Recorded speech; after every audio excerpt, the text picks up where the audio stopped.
আর্থসামাজিক কারণে নানা প্রতিকূলতা পেরিয়ে এগিয়ে যেতে হয় একজন খেলোয়াড়কে। পুরুষদের জন্য প্রতিকূলতার মাত্রার সীমা পরিসীমা থাকলেও নারী এবং প্রতিবন্ধী খেলোয়াড়দেরকে বাধার পাহাড় ডিঙাতে হয়।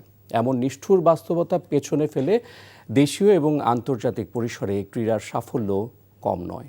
এই সাফল্যের ধারাকে এগিয়ে নিতে ক্রীড়া ভাতা ও ক্রীড়া কার্ড প্রদান করছে সরকার। এমন উদ্যোগে ক্রীড়াঙ্গন আরও বেশি প্রাণবন্ত এবং পিছিয়ে পড়াদের এগিয়ে নেবে বলে মনে করছেন ক্রীড়াবিদরা। আরও জানাচ্ছেন কুশলী আসির। আন্তর্জাতিক অঙ্গনে দেশের গৌরব বয়ে আনা ক্রীড়াবিদদের চোখে মুখে উচ্ছ্বাস। নিজ নিজ সাফল্যের পাশাপাশি মুকুটে নতুন পালক হিসেবে যুক্ত হলো প্রধানমন্ত্রীর সম্মাননা। ক্রীড়া ভাতা ও কার্ড প্রদান ছাড়াও একক পর্যায়ের স্বর্ণজয়ীদের ৩ লাখ, রৌপ্য পদক বিজয়ীদের ২ লাখ ও ব্রোঞ্জ জয়ীদের ১ লাখ টাকা পুরস্কার দেয়া হয়। ক্রীড়াঙ্গনকে এগিয়ে নিতে এই ঘটনা অনন্য নজির স্থাপন করেছে বলছেন ক্রীড়াবিদরা। আজকে যে অনুষ্ঠানটা হয়েছে সেটা আসলে আমাদের অনেক প্লেয়ারের জন্য অনেক সারপ্রাইজিং একটা ব্যাপার ছিল। সুতরাং আমি মনে করি যে খেলোয়াড়রা তাদের নিজেদের প্রফেশনটাকে এখন চোখ বন্ধ করে তাদের প্রফেশন হিসেবে নিতে পারবে। আমাদের যে উদ্যোগটা নেওয়া হয়েছে, এতে করে আমাদের যে পিচের পাইপলাইনের যে আর্চাররা আছে বা প্লেয়াররা আছে, তারা আরও বেশি আত্মবিশ্বাসী হবে এবং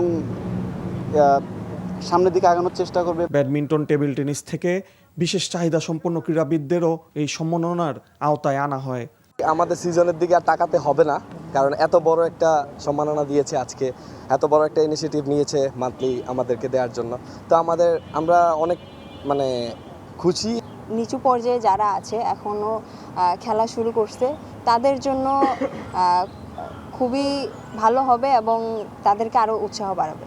আমাদের মতো ডিসেবল যারা পিছিয়ে পড়া মানুষ আছে, ওরা আমাদের দিকে অনেক ইন্সপায়ার হবে যে তাহলে আমাদেরও পিছিয়ে পড়া যাবে না। আমরাও চেষ্টা করি যে ওরকম সামনে আগাইতে পারি কিনা। আগামীতে এই সম্মাননা আরও আত্মবিশ্বাস বাড়াবে বলে ভাবনা ক্রীড়াবিদদের। কুশলী আসির, এনটিভি নিউজ, ঢাকা।